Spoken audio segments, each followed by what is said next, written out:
Bonjour à tous et bienvenue sur la chaîne d'Adrien Zanetta. Aujourd'hui, on va parler d'un sujet un peu particulier puisque c'est sans doute le sujet le plus récurrent en termes de spiritualité, de développement personnel et puis de solutions un peu apportées à peu près tous les soucis qu'on peut avoir au quotidien. En tout cas, d'après les coachs et d'après beaucoup de guides et de maîtres spirituels à droite et à gauche. Donc aujourd'hui, on va voir tout simplement une méthode très simple et qui va permettre non seulement de mettre sous le tapis, ou plutôt de vous débarrasser définitivement de toute idée reçue sur ce qu'est tout simplement la maîtrise de ses pensées, et en même temps vous donner une direction et une compréhension beaucoup plus efficace et beaucoup plus complète, on va dire, de ce qu'est vraiment la pensée, et à quoi ça sert de la maîtriser, et surtout comment le faire. Donc simplement, c'est important de comprendre que la pensée, c'est la voix dans votre tête, de base. C'est-à-dire que c'est tout simplement ce qui va venir de manière assez naturellement suite à une intention. Alors là, le point est important, c'est-à-dire que l'intention n'est pas de la pensée et la pensée n'est pas de l'intention, mais la pensée résulte systématiquement d'une intention, et une intention ne résulte pas nécessairement une pensée, en tout cas pas consciemment. Donc c'est-à-dire qu'on peut très bien agir dans une certaine intention, et puis la pensée va avoir plutôt un esprit directeur de l'attention, c'est-à-dire va donner une forme à l'intention. L'observation, ça se rapproche de l'intention en l'occurrence, c'est-à-dire que lorsque vous avez une intention, vous posez votre observation véritable, c'est pas forcément un sens visuel, sur quelque chose. Donc en fait, derrière, ce qui va traduire votre capacité à communiquer cette intention, c'est le mental. Et le mental, ça peut être beaucoup de choses, ça peut être une question, ça peut être tout simplement un discours intérieur ou extérieur, ça peut être vocaliser une pensée. Mais une intention, c'est beaucoup plus diffus et beaucoup plus en amont que la pensée. Donc je vous donne un exemple, par exemple, pour comprendre ce que c'est vraiment une pensée, vous avez envie de, par exemple, aller dire bonjour à quelqu'un. Aller dire bonjour à quelqu'un, c'est une intention. Alors, comment vous allez manifester ça? Certaines personnes, leur pensée, ça va être d'évaluer la situation, d'analyser ce qu'il y a autour, d'analyser la personne, d'analyser, etc. D'autres, ça va être tout simplement de formuler dans leur tête qu'est-ce qui est le mieux à dire pour dire bonjour, parce que l'intention, elle est là, mais après, il faut la manifester dans un discours, et ça, c'est le mental. Donc, il y a plein de façons de manifester une pensée, et il y a plein de façons dans lesquelles ça peut nous affecter positivement ou beaucoup moins positivement, dans l'occurrence. Donc, souvent, il y a cette idée qui est dite, un peu moins aujourd'hui, mais qui a souvent été dite, que la pensée est négative, ou qu'elle n'a pas son utilité, ou qu'il faut la contrôler, il faut la museler, il faut éviter d'en avoir. C'est que très partiellement vrai, ça, en l'occurrence. Cette idée, elle vient essentiellement du fait que, forcément, quand on la maîtrise pas, c'est un peu n'importe quoi. La pensée, c'est littéralement une partie de vous. Une partie de vous, si je veux en citer une, je peux citer les bras, par exemple. Et c'est aussi important que les bras dans certains espaces. Pas dans tous les espaces, c'est sûr que pour porter une boîte, il vaut mieux des bras que des pensées, en quelque sorte, mais pourtant c'est indispensable. Sans pensée, vous ne pourrez pas facilement porter la boîte non plus, en l'occurrence. Mais c'est forcément un aspect beaucoup plus diffus et les conséquences sont beaucoup moins évidentes si on n'y fait pas attention. Et la pensée, en l'occurrence, comme c'est comparable à un bras, il faut bien imaginer que si vous ne maîtrisez pas votre pensée, c'est comme si vous avanciez dans votre vie en faisant ça avec vos bras tout le temps.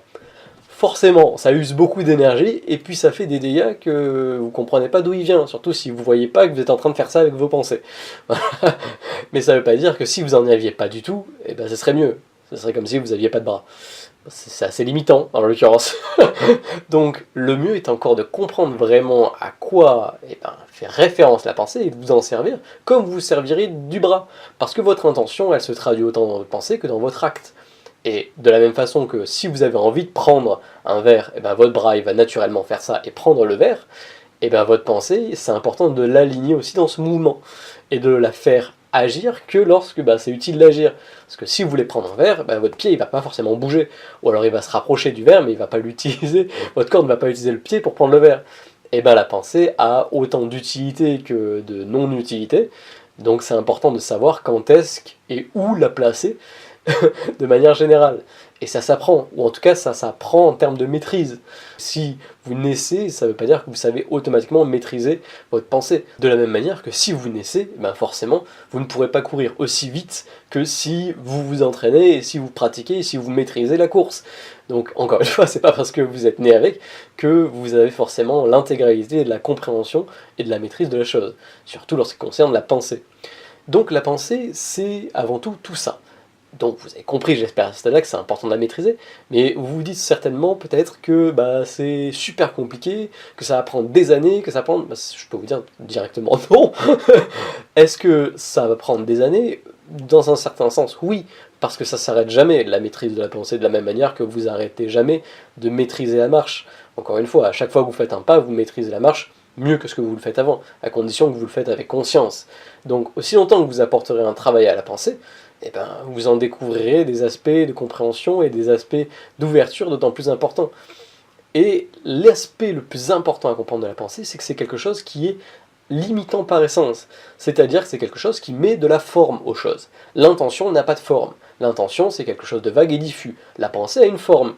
La preuve en est, d'écrire une intention de manière très très précise, c'est assez illusoire en fait, parce que même si vous dites « mon intention c'est d'aller parler à cette personne », il y a toujours un cran derrière cette intention, c'est-à-dire « mais pourquoi est-ce que tu veux parler à cette personne ?» C'est-à-dire peut-être que tu as envie de contact social, mais pourquoi tu as envie de contact social? Peut-être parce que tu as envie d'exprimer ta condition d'être humain, et l'intention elle est infinie en fait.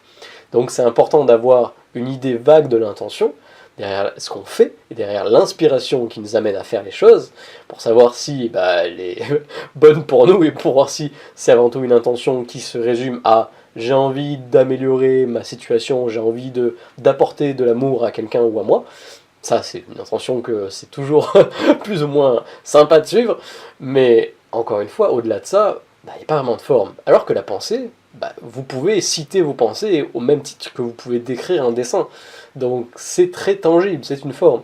D'où l'importance de savoir diriger ses pensées sur quelque chose qui justement ne va pas vous mettre dans une case et ne va pas vous mettre dans une situation dans laquelle vous tournerez en rond d'une certaine façon. Et comment sortir qui vous êtes de cette case dans laquelle les pensées ont tendance à vous mettre si vous ne les maîtrisez pas? Et bien tout simplement en dirigeant votre intention et donc les pensées qui en résultent vers quelque chose qui n'a aucune limite, vers quelque chose qui vous permettra de progresser, qui ne mettra pas de barrière à non seulement qui vous considérez être, mais aussi ce que vous considérez être capable de faire. Comment vous faites ça? Tout simplement en répétant en fait. C'est-à-dire répétant quoi? C'est un peu le principe derrière le mantra. Mais le mantra, même s'il a son utilité, ce n'est pas forcément la forme la plus adaptée pour tout le monde. Et pourtant, tout le monde devrait avoir accès à la maîtrise de la pensée, sans forcément passer par tel ou tel maître, telle ou telle technique, etc. Et c'est en fait très simple. Il suffit de faire le même principe que le mantra, mais dans les espaces où votre pensée, elle est un peu comme ça, et que vous la laissez passer sans qu'elle serve à quoi que ce soit. C'est-à-dire, généralement, quand vous marchez dans la rue, quand vous n'êtes pas du tout en train de faire quoi que ce soit, vous êtes, entre guillemets, dans des temps morts. Des temps morts, c'est-à-dire dans lesquels votre action, il n'y a pas d'action nécessaire, vous êtes juste en train d'aller d'un point A à un point B, vous êtes juste en train de faire autre chose, vous êtes juste en train de communiquer quelque chose, vous êtes dans une situation dans laquelle vous n'avez pas forcément envie de vous trouver. Ça, c'est des temps morts. Les temps qui ne sont pas morts, c'est les temps où vous consciemment contribuez de manière positive, c'est-à-dire en expression de vous êtes, de qui vous êtes, à la situation. Donc ça peut être plein de choses, il y a une infinité de situations dans lesquelles c'est ça. Mais généralement c'est des situations dans lesquelles vous trouvez de la joie et du bonheur à être. C'est simple et pas vraiment très compliqué à comprendre dans tous les sens du terme. Donc dans le temps mort, tout simplement, au lieu de laisser agir vos pensées et de laisser faire n'importe quoi, être tête en l'air entre guillemets, vous allez focaliser et mentalement répéter certaines phrases qui vont vous rapprocher tout simplement de l'état dans lequel vous voulez être, de ce que vous voulez incarner. Donc, exemple, vie, amour, éternité, univers, Dieu même. Toutes ces idées, même perfection, toutes ces idées, tous ces concepts sont tout simplement des choses derrière lesquelles vous auriez envie de tendre. Enfin, normalement, si vous êtes dans un chemin de développement personnel. C'est-à-dire que vous allez toujours aller dans une direction, intention. Et la pensée va se faire moteur et va mettre une forme, aussi illusoire que possible, à cette direction. intention, encore une fois. Et si cette pensée elle-même n'est pas concevable par des limites, par quelque chose de très très précis, par des croyances, et bien forcément, ça va vous amener à avoir comme une porte ouverte à votre pensée et à modeler qui vous êtes et ce que vous percevez à travers cette porte ouverte, puisque vos pensées évidemment vont limiter votre capacité à percevoir les choses. Donc si, dans des temps morts, vous contentez de concentrer votre intention, votre attention et vos pensées sur quelque chose qui n'a pas de forme, et qui est positif et évocateur d'une perfection à laquelle vous aspirez, j'espère. Si vous n'aspirez pas à la perfection, vous développez risque de vous amener dans un endroit un peu bizarre, mais pourquoi pas.